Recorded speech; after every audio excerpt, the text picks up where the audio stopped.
Okay, folks, we are live and welcome to Sunday Night Futures Live. What do we think the stock market is going to do this week? We have the post-election bounce. We had the honeymoon period. This is not scotch. This is clubs. What is it? Ginger ale. Ginger ale. Is the post-election enthusiasm, is it ready to come to an end? We're going to talk about that in a moment. So let's talk about the futures market first. Actually, you know what? I have a couple other things I need to talk about. I'm going to share my screen. If I can get an audio check, I would really appreciate it. I know I'm going to get one from Sean or Franklin or Talon. Talon got me. I was going to wear it tonight, but I'm wearing this big, heavy polo shirt, rugby shirt. And the Talon got me this beautiful Eddie Bauer a jacket, a blue jacket with the Contrarian Trader embroidered on it. I should have brought it down. I'm going to post a photo of it in the members area in a little while. And I will also be posting, I did a video last night about, not last night, yesterday, posted today, about my top 5 picks for the new trading week. Go check it out at the end of this live stream. It is posted on YouTube. It's posted on the website. I will be posting for members my entry points, stop loss points, and price targets. So I will be posting those tonight in the area, members area, as soon as we're done here. Let's talk about what we need to talk about first. If you're not currently in our community, you need to join because it's free. And this is where we post the requests. So head on over, no credit card required. So please go over. If you want me to review your charts tonight, I will do it. They got to be here. Okay, they got to be in this area so I can bang them out. 1, 2, 3. And also, we're in the final days of Trend Spiders up to 75% off sale. Don't miss out on this one, guys. I give it away free to silver and gold level members. So you can opt for that path, or if you're not ready to join the Contrarian Trader, fine, I get it. At least get 75% off. So take advantage of it. Use that link below if you're watching this on YouTube, link above. If you're watching this on Twitter, head on over to Trend Spider, and I will show you some demonstration of their functionality in a little while. All right, let's get to the futures action. I just happen to have natty gas. We're long of natural gas in our smaller account, and natural gas is spiking up higher, nearly 5%. It was above 5% on the spike just a little while ago. So a really amazing move here. My guess is that we have a cold front moving in. I know it hit the Rockies. It's certainly getting cold here in the Northeast of the United States. So good to see. Now, say hello to folks. Sam, hello. Bitcoin 81,000. Is that a fact?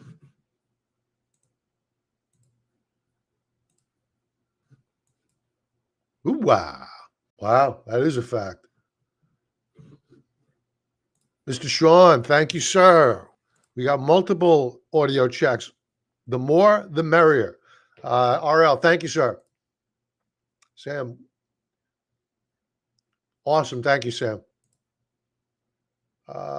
Evening, Bob. Evening to you, Tim. Talents each. RL, yes. Franklin, good evening to you, my friend. Good evening to you, good sir. I feel like natural gas spiking up and then it slumps. It happens. Let's face it. Natural gas is still in a longer term bear market, a multi-year bear market. A few months ago, we made some good money on natural gas to the long side, but it faded. So we exited stage right.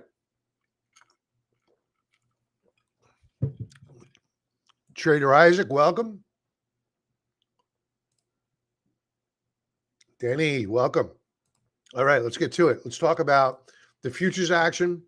Bitcoin hit it. Wow, backed off here a little bit, but we hit a high of 81,700. So clearly, this 4.6% move is a continuation breakout higher. New weekly higher highs. I'm probably going to kill myself.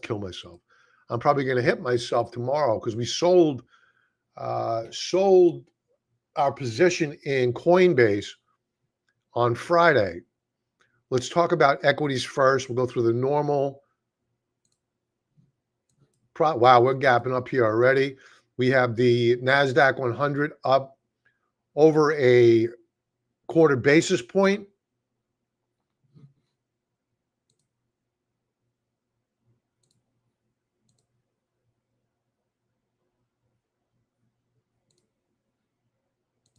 Where are my E-minis?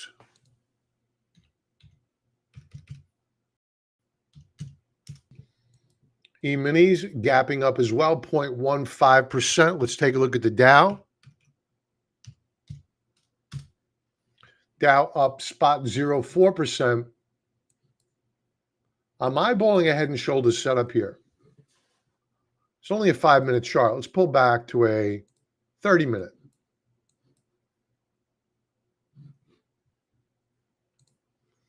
It's not a head and shoulders setup until it breaks the neckline.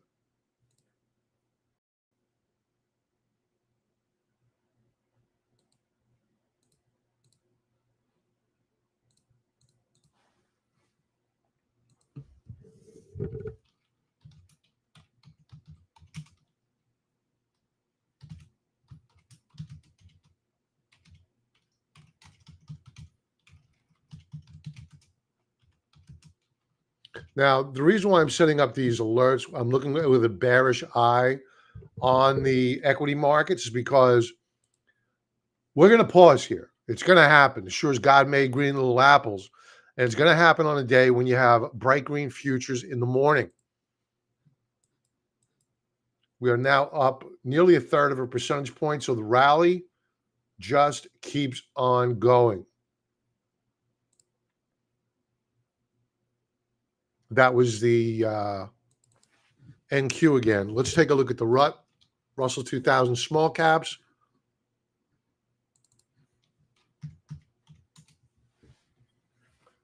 Look at this.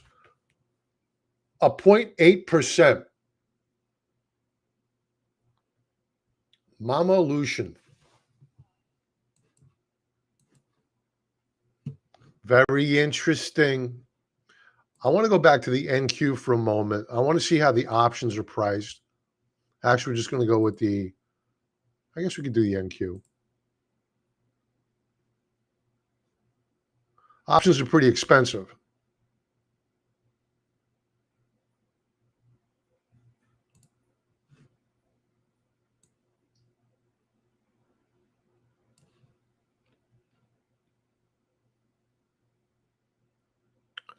I'm thinking about selling a call spread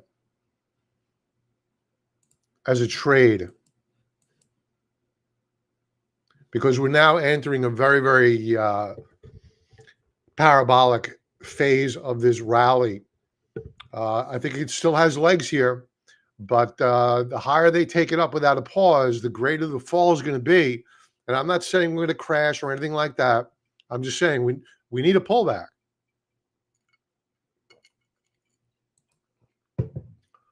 All right, so we did the YM. Let's take a look at the US dollar, which had a strong reversal last week. And man, we are beginning the week out pretty strong here already. This is a continuation breakout pattern. So for those folks out there that want to buy gold, who want to buy silver, you're doing the inflation trade, don't do it. Nobody cares right now. Everything is risk on. Nobody cares about inflation. Even the Federal Reserve doesn't care about inflation. So don't do it. You're going to get better prices. Speaking of commodities, let's check out Gold itself, that's not gold. That's gold. Gold down here at the open, I still think we have a lot further to go here. And I'm a bull. I own gold. I own the physical. I'm a bull. But I know when to avoid it. And when you have the dollar breaking out to new higher highs, expect lower lows on gold, and in particular, the gold mining stocks.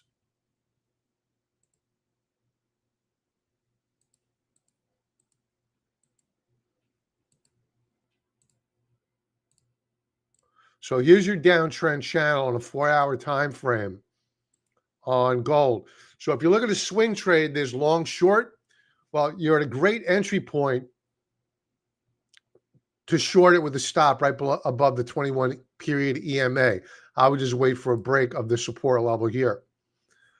Otherwise, I would wait for the pullback down to this lower band of support, buy it, and then sell it up into the either the 21 period EMA or the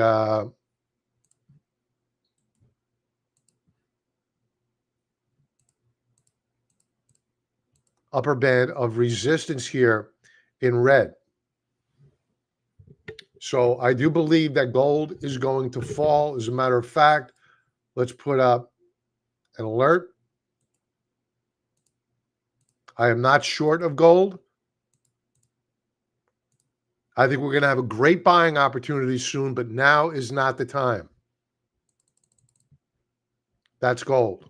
Let's check in with our silver. I do own silver as well. Not as much as gold. Very similar setup here with a downtrend channel. I wouldn't short silver probably ever. It's just too volatile. It'll rip your face off if you're wrong. But the path of least resistance at current 4-hour time frame is to the downside. Now,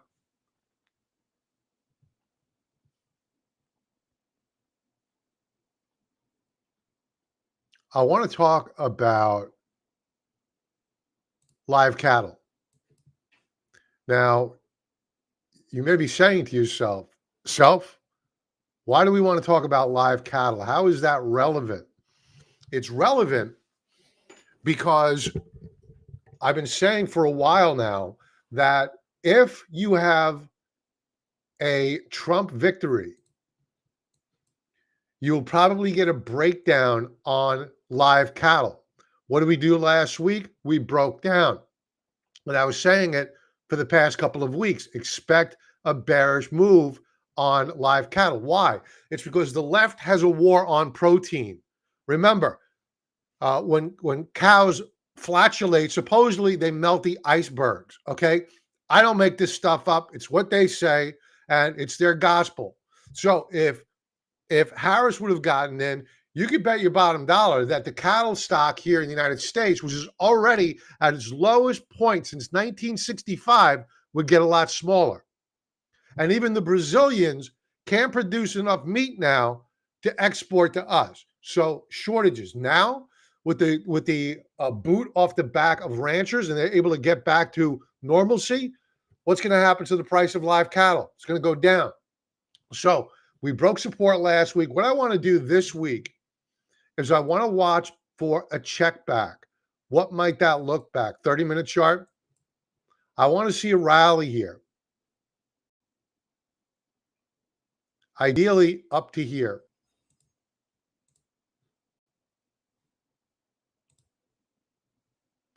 And on that check back, we'll look to open up a short position on live cattle. Let's take a look at a 4-hour view.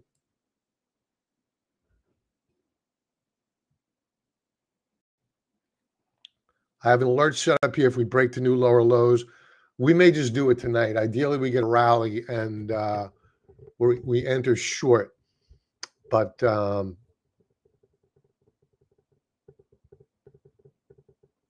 wait. Okay. Let's move on. Let's say hello to folks. Wow, a lot more people showing up. We have 30 people on. 30 people on. If I can get 30 likes, I'd appreciate that. Thank you very much. Mr. Pete, welcome. Talon, we were just talking about you. Patrick. Hey, Bob, thought on some Rivian, bought some Rivian Friday morning for turn around quarter. Pat, if you want to put that symbol in the you already joined. So if you want to put it in the that feed, I'd appreciate it, and that way I remember for later on. And we'll take a look at the chart. Pete, Trump said that he will raise 100% tariffs on China products. How will that affect GDP, gold, and the dollar? Okay. So you have two warring views of thought here. I like to take a yeah, please. You have enough people voting twice in this country. I don't know why I can't get a couple of likes. Um,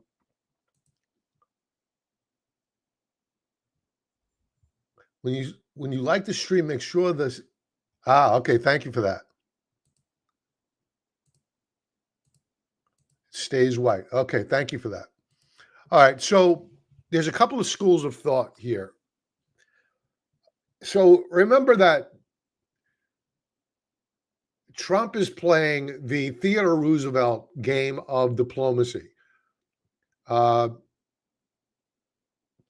carry a big stick, and the tariffs are his stick. So I don't know whether or not he's going to wield those tariffs as much as he says he's going to.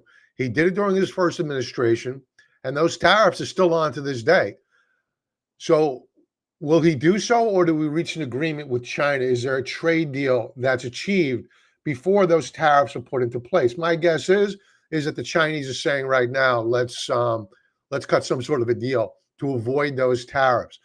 So the way to look at it is that if you're in a business over in China and you have wide margins and you still want to accumulate market share over in the United States, you'll absorb that tariff. 100% tariff? I don't know about that. That pretty much cuts China out of the market. But you'll absorb that tariff if it's a much smaller number and don't pass it along to the consumer. Or you could pass it along to the consumer, take a smaller portion of the market here in the United States, and that'll allow for more competition. And you would see some inflation potentially, unless, of course, the competition here in the United States can make a cheaper widget. So there's a lot of argument and debate about this. I think it's on a product by product basis that a tariff would apply to this market. Is the product high margin? If so, they may just eat the tariff. What is their goal? Do they want more of a market in the United States? Again, they'll eat the tariff. So, and this just assumes that they're not going to reach some sort of a trade deal. I think they're going to look for a trade deal, to be honest with you. All right, let's move on. Let's take a look at ag. Let's check back in with natural gas for a moment. We are long of it. Wow, we're still up 5%. Really nice day here so far. Awesome, awesome sauce. Let's take a look at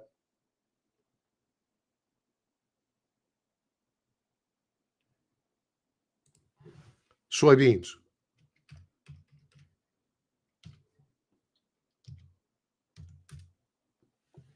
Soybeans moving up nicely here. How did they do on the week last week?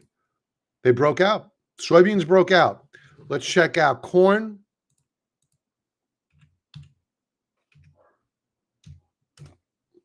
ZC. It also broke out. Food prices going up, folks. Wheat consolidating. We probably have a higher low. We have a Bollinger Band squeeze forming on a weekly chart. Do we have one on a daily chart?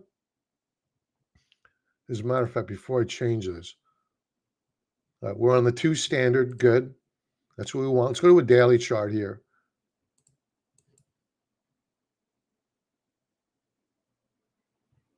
Yeah, we're forming a Bollinger Band squeeze on wheat. We had one almost back here. I think we're going to get a massive rally in wheat in the next couple of days. So we'll keep an eye on it. Wheat looking bullish.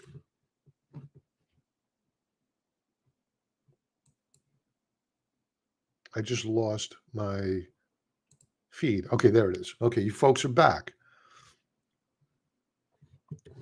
All right.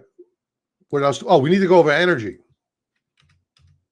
We did natty gas, oil. Oil had a respectable move last week. The energy stocks did really, really well. We're opening down here. This is last week's price action. We hit resistance. I think this is the 8-period, 5-period moving average. I want to know if we break out and above this.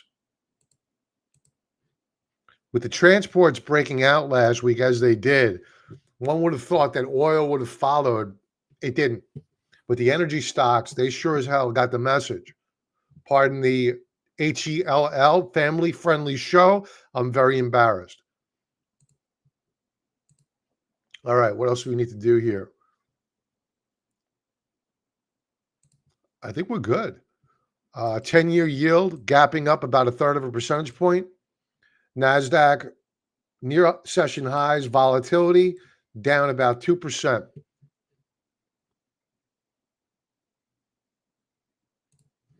All right, folks just joining, don't forget, Black Friday sale over at TrendSpider, up to 75% off. They have several tiers here. Looks like they're scaling it down over the course of the next couple of days. So act quickly, get that 75%. A penny saved is a penny earned. If you're just joining in, head on over to the forum, enter your symbols here, and we'll go over them later on. Let's talk about the week ahead in terms of economic data.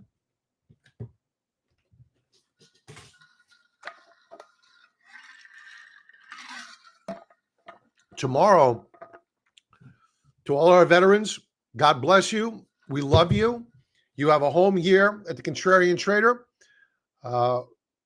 It's Veterans Day. The markets will be open, though. Tuesday, NFIB small business optimism. That could impact the small caps. Wednesday, CPI data. So it's an inflation week, folks. I don't expect much out of this. I would watch home prices, though, or owner's equivalent rental prices. A lot of Fed heads coming out this week. Thursday, another Fed head coming out. Initial jobless claims, we get that each week. So on Thursday, we get the PPI. That's the measure of inflation at the producer level. We got Jay Powell coming out on Thursday afternoon. A lot of Fed heads this week. Friday, import prices, another measure of inflation. Empire State Manufacturing Survey comes out. Retail sales, big week for inflationary data, a big week for the economy. Industrial production, capacity utilization, inventories. Buckle up because earnings are beginning to wind down.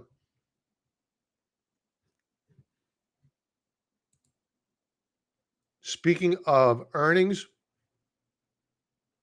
I don't know any of these names coming out tomorrow. Oh, Monday.com, I know. Tuesday, Shopify, Home Depot in the morning, Pepsi Cola, Hertz. After the bell, SoundHound. SoundHound, we're up 40, about a little over 40% on SoundHound since I went over it back in the first 2 weeks of October. Spotify comes out. Oxy, for you energy buffs out there, you always get a lot of requests for Oxy. It's a Warren Buffett play. Rocket Mortgage, Instacart, CyberArk, that's cybersecurity coming out on Wednesday morning.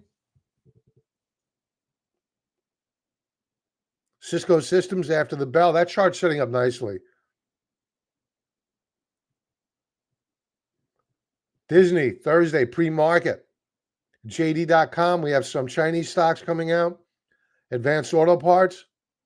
After the bell on Thursday, AMAT. That's semiconductor equipments. Post, that's a staple. And on Friday, Alibaba. And that pretty much wraps up the week. Now, I started this commentary off with the fact that, listen, and rightly so, the enthusiasm that should be felt by those that want a free economy and a free society, one that believes in the Constitution and the rule of law to make sure that capitalism thrives, won a major victory last week. The however is the battle has just begun.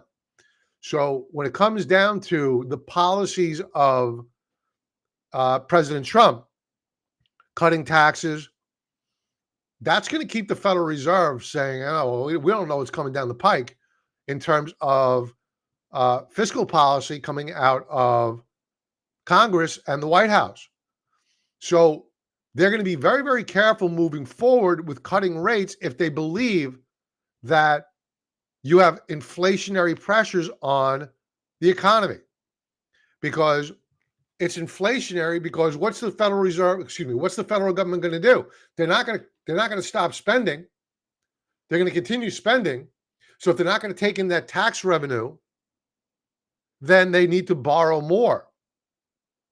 And we go more into debt. So right before the Federal Reserve came out and gave their announcement, we knew that they were going to do 100% probability of a quarter basis point cut. And prior to going into that reading, you could go out as far as the eye could see, December, January, February, March, May, The probability of an ease going out for all of them, next meeting and the meetings thereafter, was 100%. After the Fed meeting, this dropped down to the mid-70s, high 70s, I should say, rather. Now we are down at 64.9%. So while traders are bidding up equities, they're losing sight of something.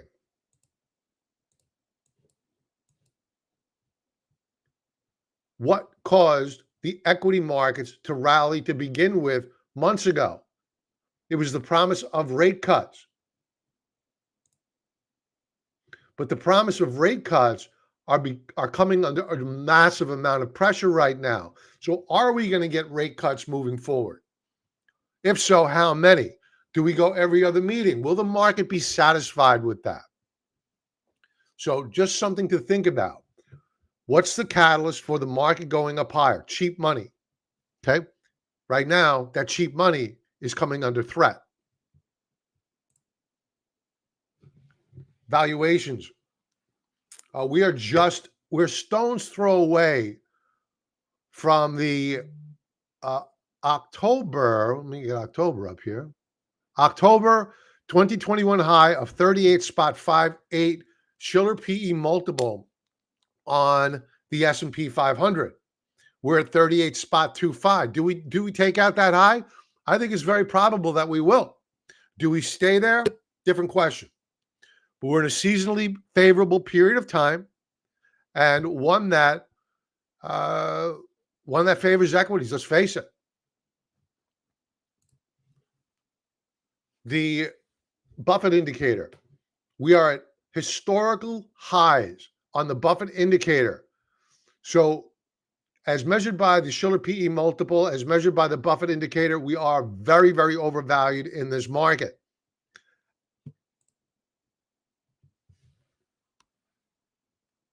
Stocks, or I should say investments that have done well since the election. I thought this was interesting. Coinbase up 40%, Tesla up 28%, Bitcoin up 15%, banks up nearly 9%, small caps up over 6%, S&P 500 up 3.7%, the dollar up 1.5%. What's not doing well? Long-term treasuries. Don't I know that?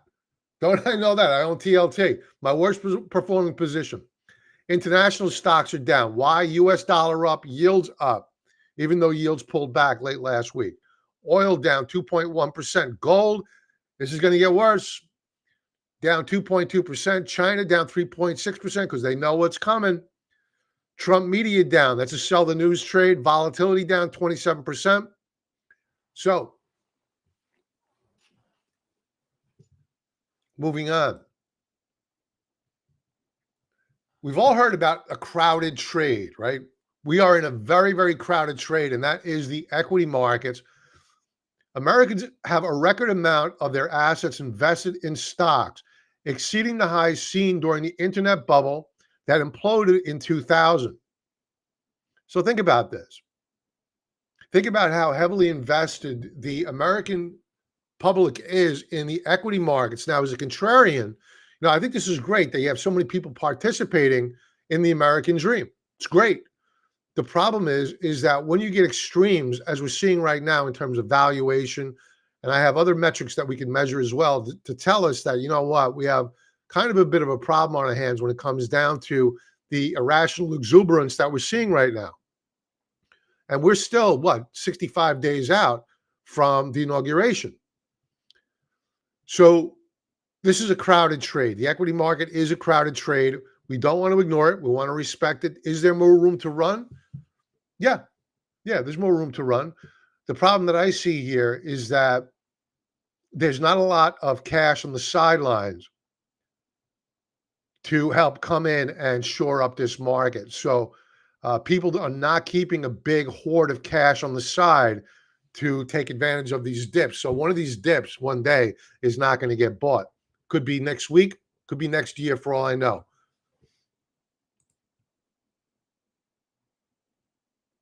I want to stick with the theme for a moment of this market. We're going to rearrange things here a little bit. So I want to point your attention. This is the put-call ratio. And again, I always look for indicators that the pendulum has swung too far to one direction or the other. In short, if I could sum it up into one word, I'm looking for unsustainability. Is what we're seeing right now sustainable in the equity markets? No, not at this trajectory. Take a look at the S&P 500 here. We'll go back to that chart I was showing you in a moment. Here's the S&P 500. Now, in terms of RSI, in terms of stochastic momentum, there's more room to run. Don't get me wrong. There's more room to run. The problem short term is that we are leaning up and into the third standard deviation Bollinger Band in red. Rarely do we go there. Matter of fact, you don't see it to this extreme on this chart. We came close here. Last time was back here in late 2023. So this is a rarity that this happens. And then you get your pullback, the froth comes off, and you can move back up higher. So would I be a buyer of equities here? No, not the market itself. If you have something that's setting up nicely, maybe you want to build a position like we're doing with Datadog. We began bull operations on Datadog on Friday. Why? We have a nice setup there. It was pulling back. It pulled back over 5% in a day, hit support. We began nibbling.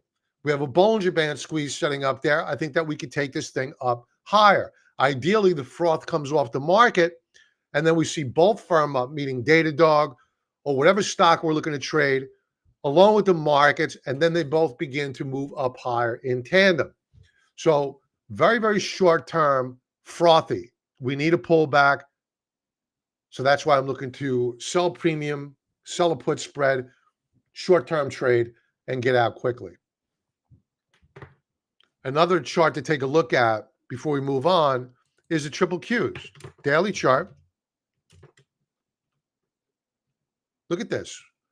We're going to open up into, if we hold these gains right here, right now, we're going to open up into the third standard deviation Bollinger Band. If you folks that are wondering what the heck is that, I'll keep it simple. You're not supposed to be there. On a relative basis, over a 14 or 20-day period of time, you're not supposed to be at these levels.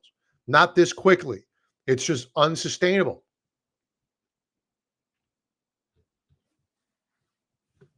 All right, getting back to the put-call ratio. So you'll see that going into the election, the number of puts relative to calls was ripping through the ceiling.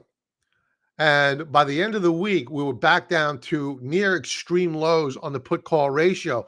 This is going to open down further tomorrow. So, in a market where you just want to see incremental moves up higher, you want to be in the middle here.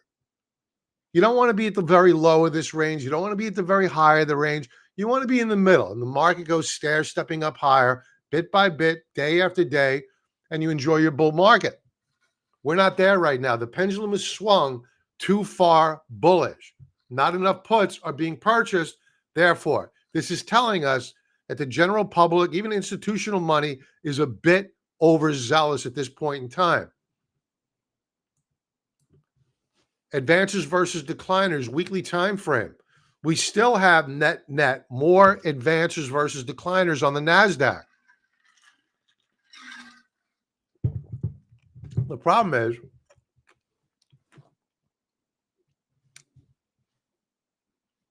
the level of advances versus decliners is beginning to peter out a bit. So you want to see broader based advancers versus decliners, and we're kind of peter out here. I mean, we're up only fractionally. Think about last week's up week on the comp. Here was the comp.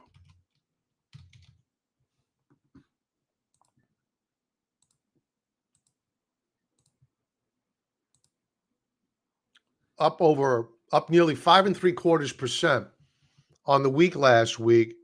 Yet, advancers versus decliners marginally beat out the prior week. You know, that's not a what that tells me is that you have the problem of you have your market cap stocks, your magnificent seven names, your Teslas of the world, Nvidias of the world. They're bringing up the market, at least on the comp, relative to the broader base composite. So you want to see that broaden out. You want to see far more advances versus decliners than what we saw last week, especially when you get those percentage returns.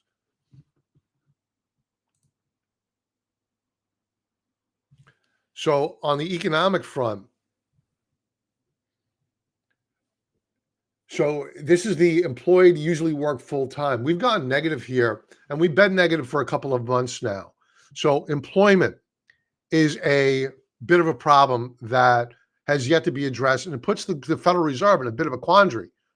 You know, if they don't like the policies of the Trump administration, meaning tax cuts, and they're going to hold steadfast on their policy of every other meeting cutting a basis point, well, they have a couple of problems. One, you have an uninverted yield curve. Two, you have jobless claims on the rise. That's a problem. And the only way that gets resolved is with cuts, interest rate cuts.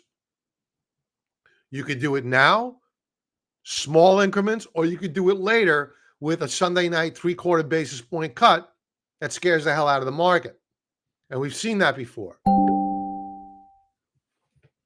Now, we've talked a lot tonight about the euphoria, and rightly so, the euphoric environment that we find ourselves in with the elimination of these morons that have been pumping this propaganda down our throat for the past 4 years and longer, to be honest with you. All through the Trump administration, we've been hearing the moronic idiocy of the left, which is right now, they're regrouping right now. They'll be back. But right now, they're in shock. So they'll regroup. They're tenacious. They will be back. The problem is not with the left right now. The problem is with the Republican Party.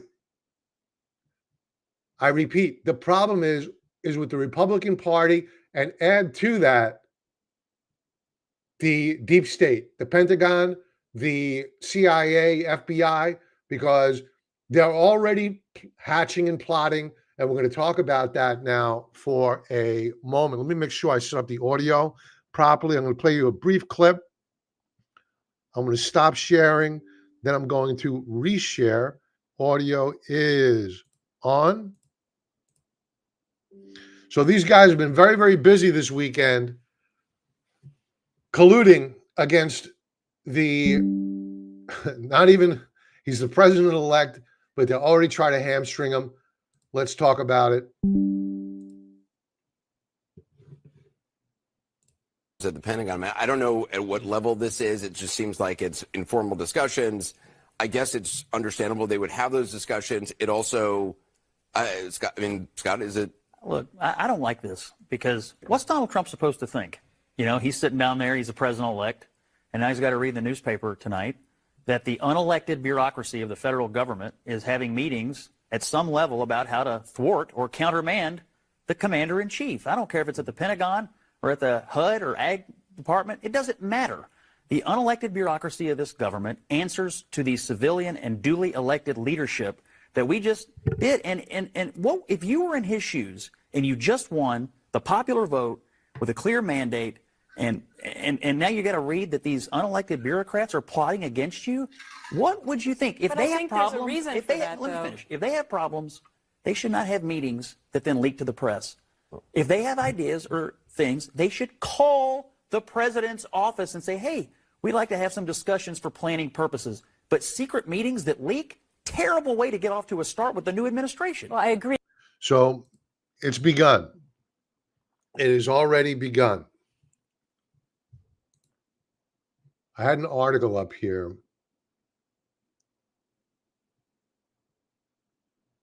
Here. This is off of The Guardian. Military officials discussing how to respond to illegal, as they interpret them, these bureaucrats, illegal orders under Trump. So I won't go through the entire article. I'll share this out. But it's begun, folks. It's begun. Now, the benefit is that he's been down this road before, and now he knows that he's got to have a strong team in there to gut these agencies quickly, decapitate them. Then you have Turkey Neck over in the Senate, Mitch McConnell, who is giving up his speakership. But what he did over the weekend, he had an emergency vote, or the vote is to happen. It's under secret ballot. So the representatives, the senators, when they vote in their new leader, replacing McConnell, they have a secret ballot. They're going to be immune from the public backlash against them because they know that Trump was voted in by a mandate. And your two choices are really three choices. This guy here, John Cornyn of Texas. This is John Thune. You don't want any of these guys. Rick Scott is the exception. These two here, you might as well have Mitch McConnell in there. This guy here in particular, he's about as liberal as they come. So their goal here is to hamstring President Trump at every angle. I'll breathe a sigh of relief if we get Rick Scott in. So call your senator. Let them know we see you. We know what you're doing. I can't do it here in New York because my senators won't be voting on this. I have all communists here as my senators. If you live in a normal state with a Republican senator, give them a call. You will assume that they voted for Cornyn or Thune if they get voted in, and you will seek your outrage at the ballot box the next time they're up for re-election. You will not forget. Let them know. Let your voice be heard. Rick Scott, acceptable. These two, they're just bad people.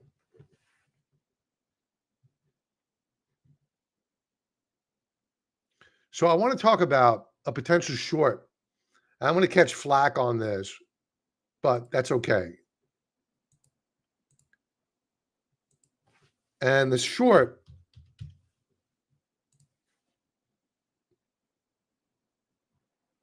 is AppLovin.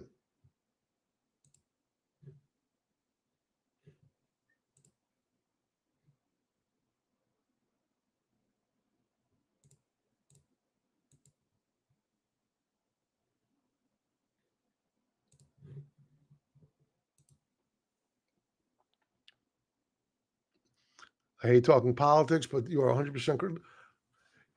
Yeah, is it really a Republican Democrat thing? It's not. It's us. It's the right meaning the right people against these oligarchs. It's not really a political conversation. These people shouldn't be there. They really got to go. They have to go. By the will of the voter or by their own decision, obviously. But they got to go. So let's talk a little bit about SMCI. Back in, I caught so much flack for this post. SMCI, this is back on February the 15th of 2024. SMCI, I'm making the call. We close down below 905 tomorrow. Why? Extrapolated weekly resistance line. We are above it and above the third standard deviation Bollinger Band for the fifth week. This doesn't end well. Yes, short. We had a call spread on SMCI, and the next day was the beginning of the end for SMCI. We made that call back here. And since that time, the shares have dropped about 84%. And when you were living in this environment, when this stock was going through a rip your face off rally, nobody would have thought it was going to correct. But where some people see just a great bull opportunity, I see something that, again, I'll use the word again, unsustainable. It was simply unsustainable. The question was, where do you short this thing? It's at all-time record highs. You have no overhead supply above. So what do? So what I did is I extrapolated out prior resistance levels, and we sold a call spread, giving us a little bit of room just in case the thing kept moving up higher. We were short, but we had a little bit of a cushion on that short position just in case we were early. Now, take a look at the shares of AppLovin.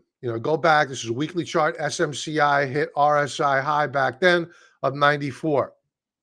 A daily RSI of 97.5. Take a look at AppLovin. RSI 92.5.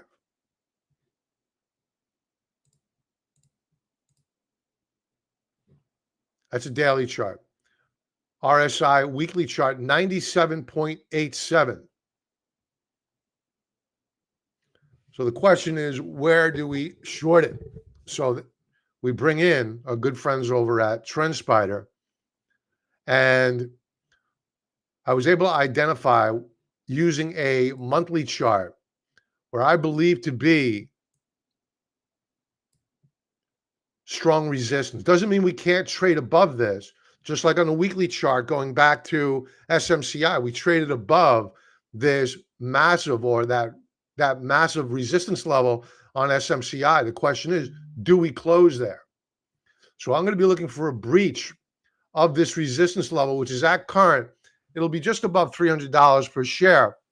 And then we're going to be looking to open up bear operations on AppLovin. Probably the same way we did SMCI. So the trend lines that we identified resistance using the lower band of this bullish reversal bar, monthly time frame going back to May of 2021. Then this breakdown point here in January of 2022 to form what I believe to be the ultimate resistance level for AppLovin. Now, the thing to keep in mind is, folks, do not short this at the open tomorrow. Do not do it. This company makes a lot of money. They just reported a stellar quarter. I mean, this quarter was just beautiful. Very, very strong Investors Business Daily rankings. Do not underestimate it. It can go up higher. It could easily supersede or surpass, I should say, this resistance level. But I think that ultimately it's going to fail to hold it by the end of the month.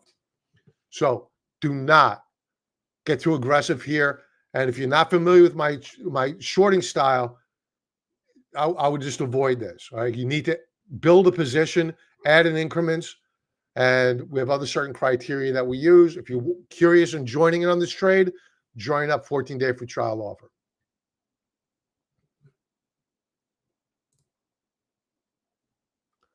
SMCI will be delisted before.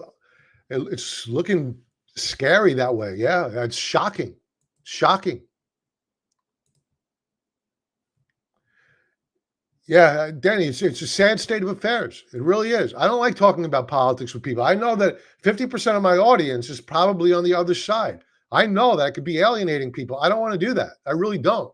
You know, when I first started doing doing commentary about the markets, I never used to talk about Washington, D.C. Never. That all changed post-financial crisis.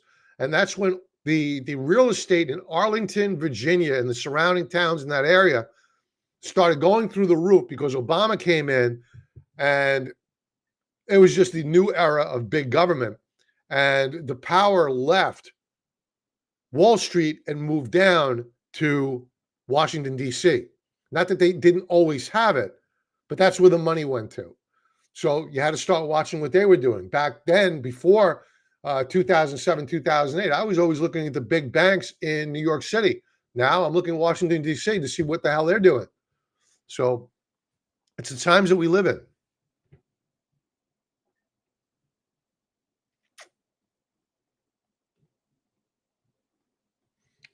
Okay, let's do some chart requests, and we will call it a night.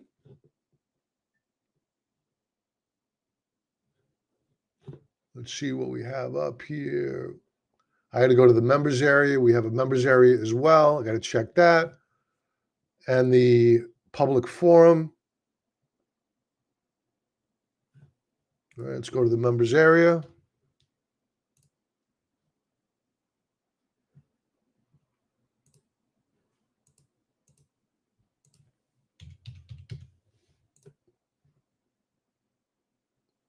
All right, what do we got? Ticker cloud.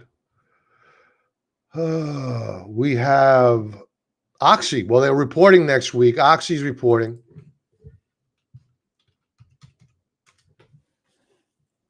Oxy remains, this is a monthly chart. It remains in a downtrend channel. I'm not a buyer here. The path of least resistance still remains to the downside. They tried to break it out last week and it failed. Let's check out the seasonality.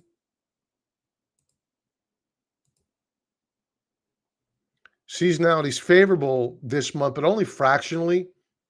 And December is not a good month for Oxy. So I see no reason to get long here. And I wouldn't short it in advance of their earnings report. Let's see what the insiders are doing here. Berkshire Hathaway continues to accumulate. This is actually going back to June, though, to be fair. Last tranche of buying was in June. They bought a lot of shares back then, but nothing since. They were buying back in February, so they were buying all through the downtrend.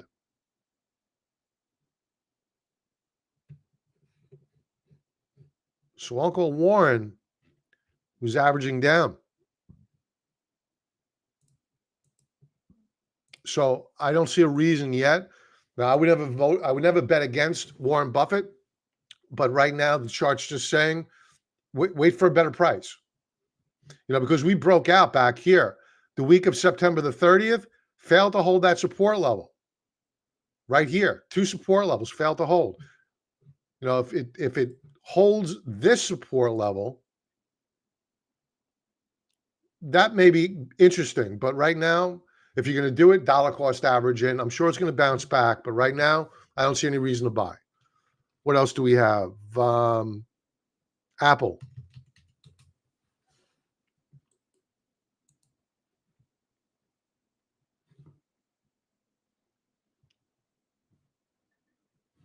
So weekly chart.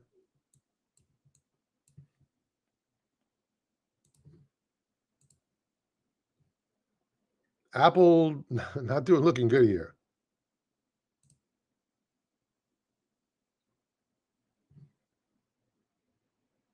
It managed to put in a new closing high the week of the 17th, but it failed to hold that breakout.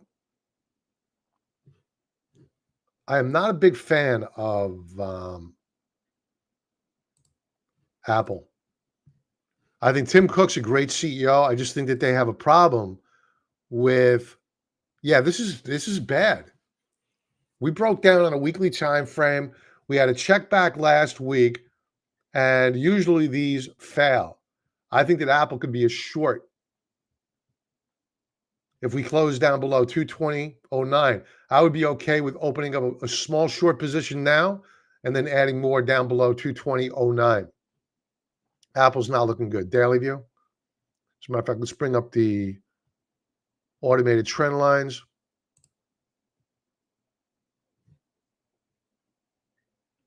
You can see this upper band of resistance here in blue is like a steel eye beam. Let's overlay monthly support below. We have none. Well, there is support, but it's not. Here, let's try this. Let's get this data off. It's not showing. Monthly support is not showing. I think they have a glitch. Okay. Auto fibs. We're right at a Fibonacci retracement level. Well, we bounced off of it, I should say, not once, but twice.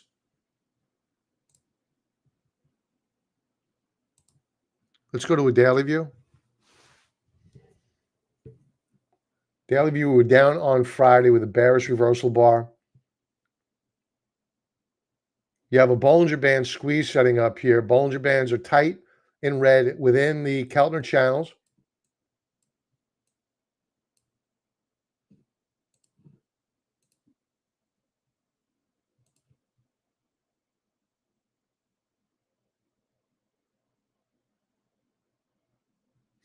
I think that Apple's looking really weak here. So I would avoid it. I would avoid Apple.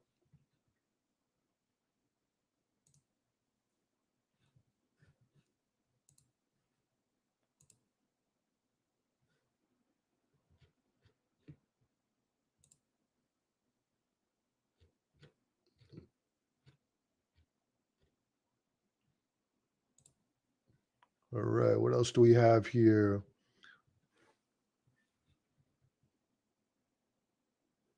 We have Franklin with CCJ.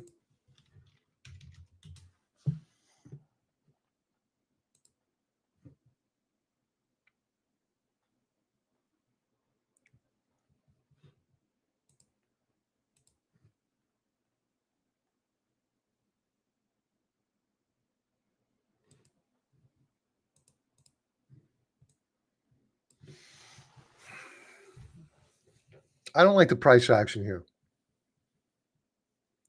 We're forming very close to a spinning top formation. They put it in a new higher high, but it was rejected. So what I like to do in this case here is fall back on my old adage. The test is always at the top. Do we break out or do we break down?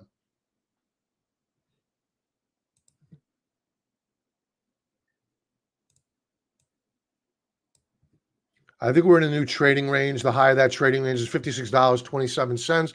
The low of that trading range is $43.45. Let's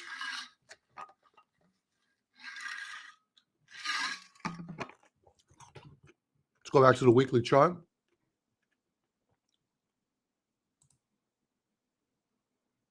We closed just above a Fibonacci retracement level at 52.17. I don't see a compelling reason to buy.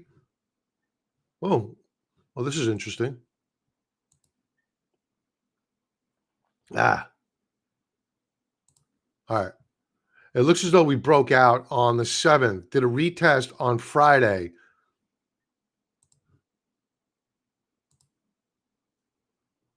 I'd be a buyer, small position on a close above 54.76. I would add more aggressively on a close above 56.24. I would buy in increments, and I want to pay more for the probability of being right. So that would be my strategy here with Cameco. The path of least resistance remains higher, weekly, monthly chart, and it looks as though we pulled back. Nice bottoming tail on the 7th. Let's move on. DJT. So we had a sell the news event here. Classic.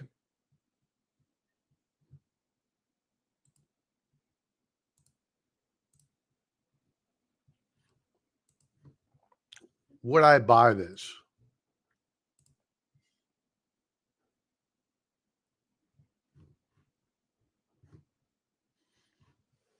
All right, so let's start from the ground up. It's a noisy chart. It's so volatile.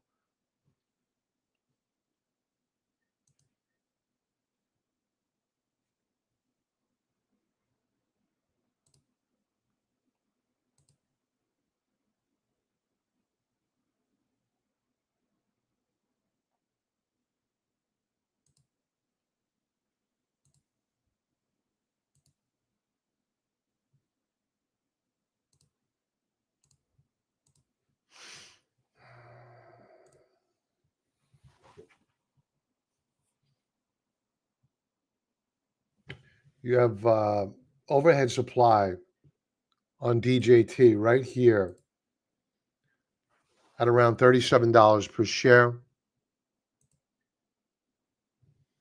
They closed it down below support. I wouldn't buy this until we closed above $37 per share. That's the call.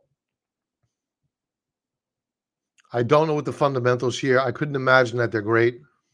So I think this is just a vehicle for people expressing their support for the president-elect.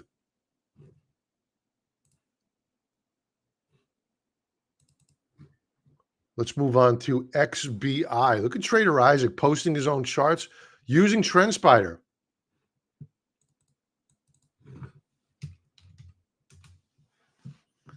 So let me go into Trader Isaac's chart.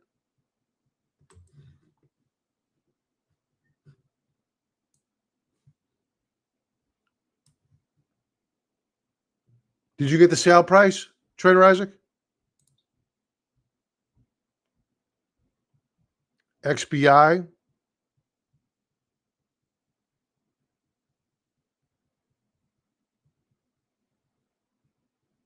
Looks really good. This looks really good. I know LABU broke out. I like it quite a bit. Folks, if you want this, 75% discount code below. Take advantage of it. Let's bring it up on my chart so I can play around with it a little bit. Let's clean up this noise.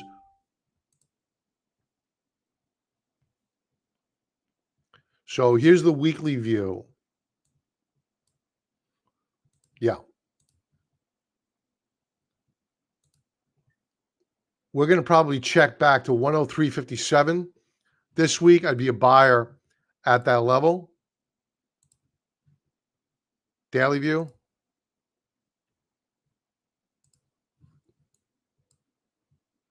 Yeah, we've cleared all of this overhead supply here. This is volume by price.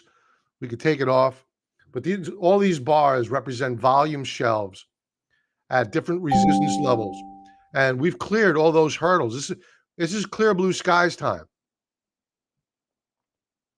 I'm really liking this setup. Bollinger Band squeeze is fired off. We have a Bollinger Band squeeze on a weekly time frame, bullish, going up higher. You could also do LABU. LABU, very, very tight. Bollinger Band squeeze, weekly time frame. It broke out last week. I'd be looking for a 139.69. I got stopped out of this a couple of weeks ago. I'll be looking to buy back in, though, on any pullback on LABU. Bullish. Daily view. Bullish. Watch for a shakeout here. Here's the Bollinger Band squeeze. It fired off. Let's look for a pullback, then get long. We have 42 folks on here. Can I get 42 likes?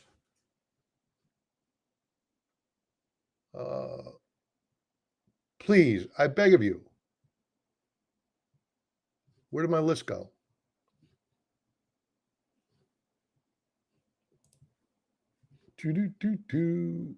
Oh, I moved it over here. That's why. Okay. AAP, Advanced Auto Parts. They're reporting next week, so just be forewarned.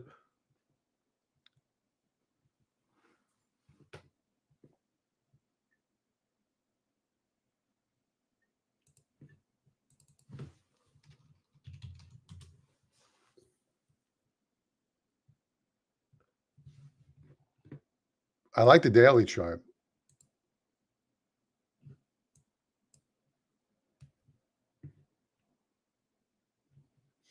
I wish I could say the same for the weekly chart.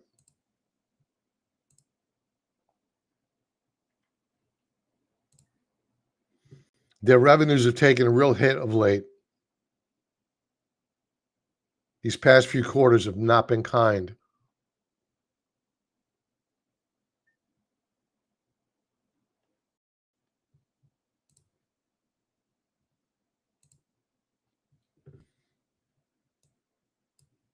We closed above a resistance level last week.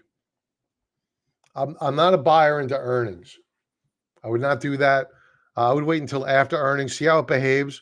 If they sell it off, I'd be looking for it. This thing can move down into the 20s. I mean, if it breaks support here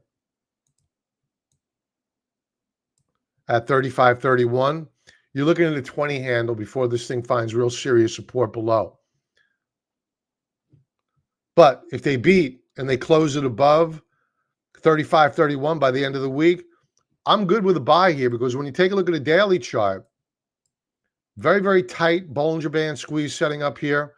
Again, the Bollinger Band's in red, trading inside the Keltner channel is one of our favorite setups, and it looks as though it wants to move up higher. Let's check out the volume by price indicator. You have a lot of overhead supply here.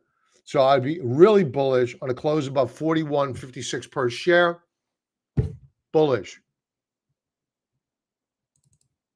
Except for earnings. Binary event. I hate binary events. TMQ for Sean. We'll leave it off with that. Woofa. Oh, my lordy. Oh, my lordy. What the heck did they do? They report? They reported here a penny loss. Same for the prior quarter. What's the news here, out of curiosity, Town?